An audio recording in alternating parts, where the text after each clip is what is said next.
explicações, dar algumas orientações de como elaborar o fichamento e construir o referencial teórico do projeto de pesquisa. Bom, como eu já havia pontuado numa aula anterior, para fazer o referencial teórico é indispensável que antes se faça uma busca detalhada das obras que tratam sobre a temática com a qual você está trabalhando, faça o fichamento dessas obras para, a partir daí, com base nas informações coletadas, você vai construir, então, a revisão teórica. Bom, quando se trata de fichamentos, existem muitos tipos de fichamentos.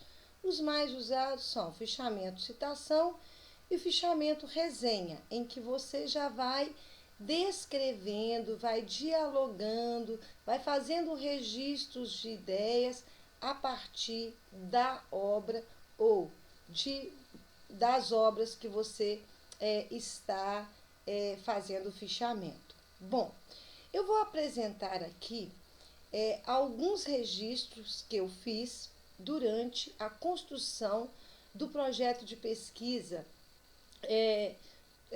que eu fiz durante o curso de mestrado. E vamos dialogando por aqui, por meio desses registros, e depois, a seguir, eu vou conversar um pouquinho sobre o referencial teórico, mostrando também alguns exemplos.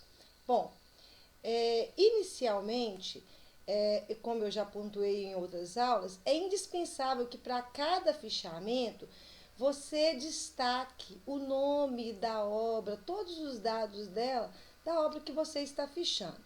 Então, nesse caso aqui, eu mostro trecho de um fichamento de uma obra do Lahy, A Transmissão Familiar da Ordem Desigual das Coisas. Bom, veja que aqui eu tenho um trecho com recuo 4 centímetros. O que é isso? É uma citação direta, curta, e eu estou deixando claro aqui nas minhas anotações que são pessoais, para que eu saiba que esse registro é do autor e que, se eu for usar esses registros, que eu saiba que isso aqui é uma transcrição direta e eu tenho que referenciar no meu texto de acordo com as normas.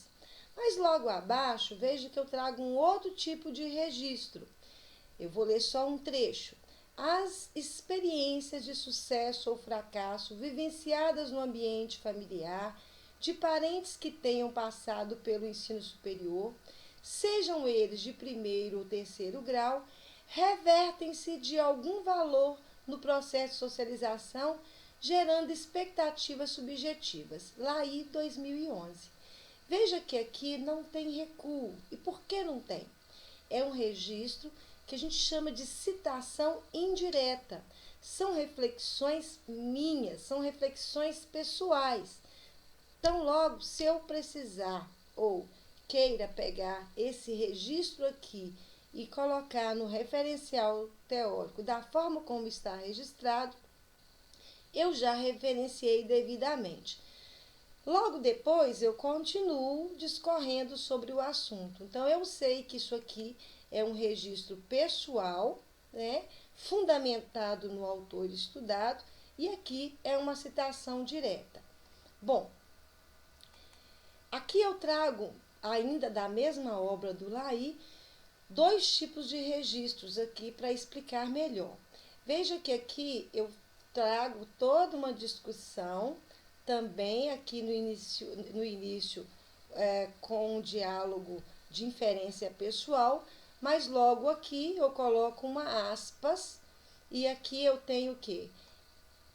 Uma marca, né? Eu estou destacando que esta aqui não é uma fala minha, isso aqui é do Lahy 2011, página 17, porque é uma citação direta curta.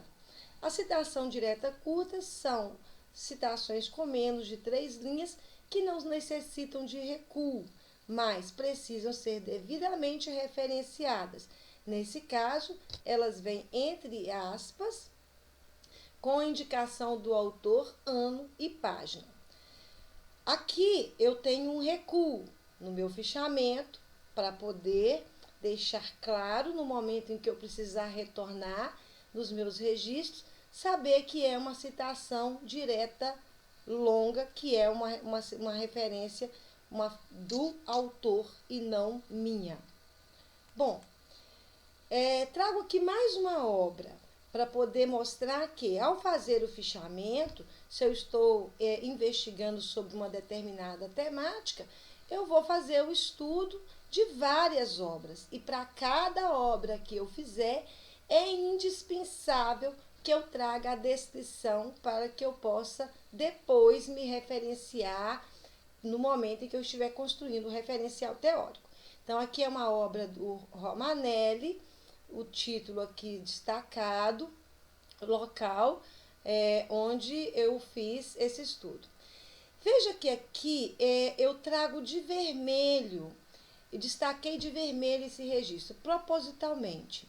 Isso porque todos os fichamentos que eu realizei, quando eu precisava retornar a eles, eu destacava de vermelho sempre quando eu já havia usado o que eu escrevi. Isso é importante, é uma estratégia que você pode criar de uma outra forma, mas é para que você evite ao longo do seu texto usar repetidas vezes um assunto que você já abordou ou que já foi contemplado. Então veja que aqui do Romanelli, eu trago nesse exemplo aqui, o registro está na forma de uma resenha, em que eu faço registros reflexivos a partir do entendimento da obra dele, e aqui eu uso uma citação indireta, logo no início. Então eu vou afirmando, em uma abordagem que busque compreender como se configura os efeitos das condições de vida das famílias sobre o desempenho escolar dos filhos, é importante considerar que ambas são instituições formadoras, com diversidades específicas em seu interior. Romanelli, 2013. Eu fiz esse registro fundamentado nos estudos que eu realizei sobre Romanelli, 2013. Mas esses registros foram feitos a partir das minhas reflexões, das inferências, da compreensão que eu fiz do estudo da obra desse autor. Portanto, está aqui como citação indireta. Vou aproveitar esse momento para explicar, porque veja que quando eu faço o registro e coloco o autor logo após, eu coloquei em caixa alta. Veja que aqui o Romanelli aparece novamente no meu registro, mas com letras maiúsculas e minúsculas. Isso porque, nesse caso aqui, eu estou apresentando o autor antes da afirmativa que vou fazer. Então, veja bem, nesses novos modos de organização, Romanelli, 2013, destaca uniões sem formalização por meio do casamento civil, redução do número da prole, aumento de separação e divórcios, crescente ocupação das mulheres em atividades laborais fora do contexto familiar, casais gays e lésbicas. Então, aqui eu faço registros das diversas formas de organização familiar na sociedade contemporânea, fundamentado nos estudos do Romanelli, numa citação indireta. Vamos seguir em frente, então. Vamos agora falar da construção do referencial teórico. Aqui eu citei antes 2 exemplos de 2 obras que eu fichei. É claro que para a construção de um referencial teórico, como vocês vão ver aqui à frente, você precisa fazer o estudo de várias obras, o suficiente para discutir o assunto que você está pesquisando. Então, vamos conversar um pouquinho sobre o referencial teórico. Como eu já disse em outras aulas, o referencial teórico é um texto em que você produz e vai apresentar de uma forma aprofundada as percepções iniciais que você tem sobre o assunto que você está investigando. Bom, feito o fichamento, então, é hora de fazer esses registros e você vai sempre retomar as suas anotações. Quanto mais organizado você fizer, pode se organizar de uma forma Tem pessoas que preferem fazer manuscrito, tem pessoas que preferem fazer em planilha de Excel, tem pessoas que preferem separar por arquivos. Bom, a forma você vai definir. O importante é que você tenha uma organização que possibilite a retomada do processo com eficiência. Bom, como eu disse em aulas anteriores, o referencial teórico, ele pode, e eu recomendo que esteja organizado em seções e subseções, para que o seu texto fique mais harmonioso e você possa garantir aí uma melhor coerência e organização dessas ideias. Aqui eu destaquei um trecho do meu referencial teórico, 2.11, Relação Família-Escola em Contexto de Desigualdade Social. Apenas para mostrar para você que quando você vai fazer o registro referencial teórico, você, ao fazer o fichamento, vai observar que a ideia de um autor pode estar congruente com a ideia de diversos autores. E aí você vai trazer esse registro desta forma e trazendo essa indicação. E que isso é importante. Então aqui eu apresento um registro, que vou ler só um trecho. A família é o primeiro espaço de socialização dos indivíduos. Por meio de suas práticas socializadoras, as famílias atuam no processo de personalização das identidades dos indivíduos. É nela que a criança interioriza a maneira de ver, de sentir, de apreciar, de julgar, interagir e descobrir o conhecimento. Bom, descobrir o mundo. Aí eu continuo fazendo outros registros, mas veja que aqui ao final eu trago Abrantes 2011, Costa 2009, Lair 2011, Seton 2010, 2012. Isso significa que isto que eu afirmei aqui, esse entendimento que eu tive, que trouxe aqui para esse registro, é abordado, é uma concepção de todos esses autores aqui, tanto da Abrantes quanto Costa, Lair e Seton, 2010 e 2012. Aproveito para dizer que quando eu repito aqui datas, significa que são publicações de um autor em anos diferentes, em que ele reforça ou retoma uma mesma ideia. Bom, aqui eu trago uma outra forma de registro que também está no referencial teórico e, ao contrário do anterior, em que os autores estavam citados ao final, aqui eu trago antes. Veja que aqui estão com letra maiúscula e minúscula. Almeida, para Almeida 2017, Barbosa 2009, Dubé, Etial 2012, Santo 2013. Embora a desigualdade social possa produzir efeitos sobre as desigualdades escolares, não se deve considerá-las como meros reflexos das desigualdades sociais. Esse aqui é um registro, uma concepção presente nas ideias de vários autores, e aqui eu o cito. Aproveito então para dizer aqui um termo em latim, etial, que significa e outros. Então, esta obra não é uma obra publicada apenas por Dubé. Quando nós temos aí vários autores, nós indicamos por etial, um termo em latim que significa e outros. Mais um exemplo aqui eu trago dentro do referencial teórico que eu construí, mais um registro em que temos aqui uma citação direta longa. Você vem discutindo o assunto, o hábitos é o processo pelo qual Bourdieu, 2015, coloca em evidência o peso das condições sociais sobre o modo de ser, pensar e agir dos indivíduos. E aqui eu trago uma citação direta, com recuo, 4 centímetros, para mostrar o que Bourdieu fala sobre o hábito de classe. Retomo aqui e ressalto a importância do cuidado para não trazer muitas citações diretas dentro do seu texto, especialmente citações diretas longas.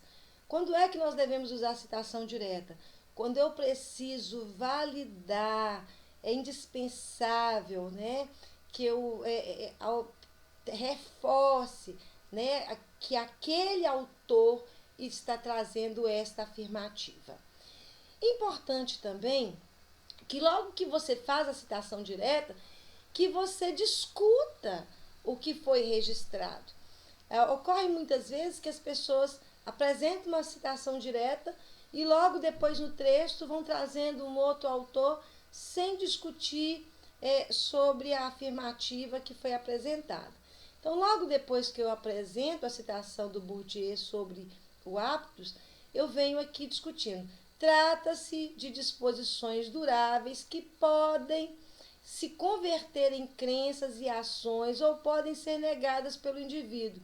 Entretanto, há grande probabilidade de serem internalizadas. Então, veja que eu trago aqui o meu entendimento, o registro aqui discutindo a partir da concepção do autor. Para ampliar a sua compreensão sobre a construção do referencial teórico, ainda trago aqui mais um trecho do referencial teórico, em que eu trago aqui uma citação direta curta, né? Costa 2009, no corpo do texto, trazendo aqui para poder afirmar o que está sendo discutido. Mas nós devemos evitar o uso de citações diretas, tanto curtas quanto longas, em excesso. Usar apenas na medida do necessário. Humberto Eco, ele ressalta, ainda usa o termo serviço de preguiçoso, uma citação desnecessária, porque você precisa olhar a necessidade, a viabilidade, a importância dessa citação que você está trazendo e também não abrir mão do entendimento, do estudo, das inferências que você precisa e pode fazer a partir das leituras feitas. Bom, assim sendo, para fazer o referencial teórico, é indispensável que primeiro você faça o fichamento, faça o estudo da arte de todos os autores que tratam da questão e a partir daí você vai construir o referencial teórico da sua pesquisa.